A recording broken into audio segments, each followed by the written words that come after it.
Hello दोस्तों, आज मैं आपको एक्सप्लेन करने वाला हूँ बर्सर्क ऑफ ग्लूटोनी एपिसोड 4। तो चलिए एक्सप्लेनेशन को स्टार्ट करते हैं। और अगर आपको वीडियो अच्छी लगी तो यार लाइक और सब्सक्राइब जरूर करना। एपिसोड के साथ दिखाया जाता है कि बहुत सारे नाइट्स फेट को देखकर बोलते हैं लीच आ गया भागो। अब सीन चेंज होता है और दिखाया जाता है कि लेडी रोक्शी फेट के पास आती है और बोलती है कि मेरे पास तुम्हारे लिए एक सीक्रेट मिशन है, क्या तुम चलोगे। रोक्शी की मम्मी आती है और बोलती है तुम लोगों का स्वागत है, पर लेडी रोक्शी बोलती है आपको स्वागत करने की जरूरत नहीं थी, आपकी तबीयत ठीक नहीं। तो रोक्शी की मम्मी कहती है कि कोई बात नहीं, मुझे आज अच्छा लग रहा है। अब रोक्शी की मम्मी ये भी कहती है कि वो कौन है तुम्हारे पीछे। तो लेडी रोक्शी बोलती है ये मेरा सेवक है, इसका नाम है फेट। फेट बोलता है कि आपसे मिलकर खुशी हुई, मेरा नाम है फेट ग्रेफाइट। तो लेडी रोक्शी की मम्मी बोलती है मैं हूँ आयशा हार्ट, खुशी है कि तुम यहाँ पे आए, तुम्हारा स्वागत है फेट। अब लेडी रोक्शी की मम्मी फेट को बुलाती है अपने पास और बोलती है क्या तुम्हें मेरी बेटी पसंद है। तो लेडी रोक्शी बोलती है आप ये इससे क्या पूछ रही हो। तो उसकी मम्मी बोलती है कि मैं तो बस जानना चाहती थी कि उसे काम देने वाली के नाते वो तुम्हारे बारे में क्या सोचता है। फेट बोलता है कि आयशा सामा, मैं लेडी रोक्शी की बहुत इज्जत करता हूँ और अगर आपकी इजाजत हो तो मैं उनकी पूरी जिंदगी सेवा करूंगा।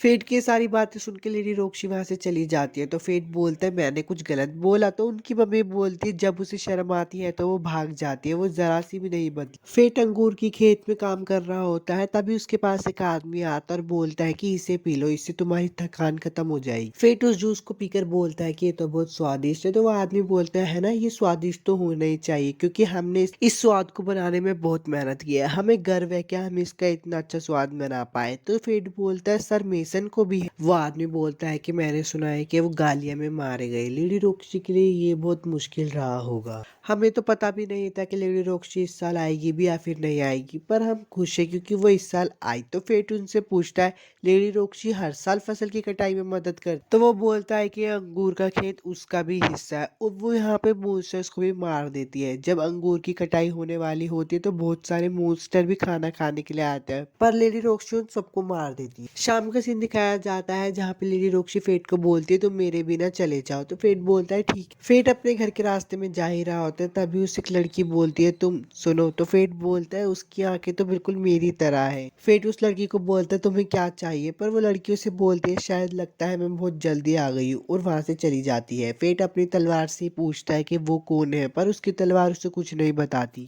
लेडी रोक्सी वहां पे आ जाती है। तो फेट उसे बोलता है आपको तो कुछ काम था, पर लेडी रोक्सी बोलते हैं मैं अंगूर लेने गई थी। लेडी रोक्सी उस लड़की को देखकर बोलती है ये तो एक गालिया है। फेट बोलता है मुझे तो लगा था गालियां तबाह हो गए। अब सीन चेंज होता है, गांव वाले इकट्ठे होते तो देखते उनके सारे के सारे खेतों को बर्बाद कर दिया था। सीन चेंज होता है और दिखाया जाता है लेडी रोक्सी और फेट एक साथ शिकार पर गए होते हैं। तो फेट देखता है वहां पे इतना बड़ा मॉन्स्टर आ जाता है और उसकी तलवार बोलती है उस मॉन्स्टर को देख के तुम्हें भूख लग गई ना। फेट परेशान होकर बोलता है कि मैं अपना ये रूप लेडी रोक्सी को नहीं दिखा सकता। अब वो लोग वापिस से गाँव में आ जाते हैं और लोग बोलते हैं उसे इतने बड़े मॉन्स्टर को कौन मारेगा। तो लेडी रोक्सी बोलती है आप सब चिंता मत करिए, मैं उसे मार दूंगी क्योंकि मैं एक होली नाइट हूँ। रोक्सी की टीम उसके पास आकर बोलती है कि हमें उस मॉन्स्टर को मारने के लिए तैयारी करने में पूरा एक दिन लग जाएगा। तो रोक्सी बोलते है कोई बात नहीं, आप अपना पूरे समय ले लीजिए। फेट बोलता है कि मैं अभी इतना ताकतवर नहीं हूँ कि लेवल 50 के मॉन्स्टर को मार सकूं, पर मुझे कुछ न कुछ तो करना ही होगा। अब रात को फेट आता है और उस बड़े मॉन्स्टर और उसके साथी को मार देता है। तो फेट को चक्कर आने लगता है, वो अपनी तलवार से पूछता है ये क्या हो रहा है। तो उसकी तलवार बोलती है तुमने एक बहुत बड़ी सोल को खाया है इसलिए तुम्हें ओवरलोड हो गया। फेट की तलवार उसे बोलती है फेट खुद को संभालो वरना हालत और खराब हो जाएगी।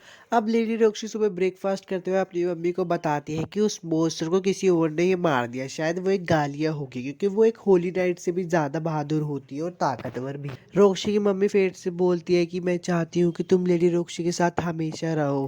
फेट बोलता है पर मेरे जैसा कोई। तो रॉक्सी की मम्मी बोलते हैं मैं ये नहीं कह रहा कि तुम्हारे पास गौरव शक्ति होनी चाहिए या फिर तुम्हारे पास कोई होली नाइट जैसी ताकत हो, मेरे पास ज्यादा टाइम नहीं बचा इसलिए मैं चाहती हूँ कि तुम रॉक्सी का साथ दो। फेट और रॉक्सी अब वहां से आ जाते हैं। अब रात का सीन दिखाया जाता है जहाँ पे फेट कुछ गोबलिन को मारकर कह रहा होता है मेरी भूख तो शांति नहीं हो रही। तो उसकी तलवार बोलती है कि तुम्हारी स्किल को अब बड़ी आत्माओं को खाने की आदत लग गई, इसलिए छोटी आत्माओं से अब तुम्हारा काम नहीं चलेगा। फेट वक्त निकलता जा रहा है, तुम्हें सही समय पर सोचना होगा। रोक्शी अपनी पापा की कब्र पे जाती है और बोलती है मुझे गालिया को ढूंढने के लिए चुना गया है, पर उसके पीछे से फेट बोलता है प्लीज ऐसा मत करिए, आप वहाँ पे मत जाइए। पर रोक्शी बोलती है कि मैंने जाने का फैसला कर लिया है, अब मैं जाकर ही रहूंगी। एपिसोड 4 तो खत्म हो गया। अगर आपको वीडियो अच्छी लगी तो लाइक और सब्सक्राइब ज़रूर करो और मुझे ये भी बताओ कि मैं नेक्स्ट टाइम भी आपके लिए कौन सी एक्सप्लेन करूँ।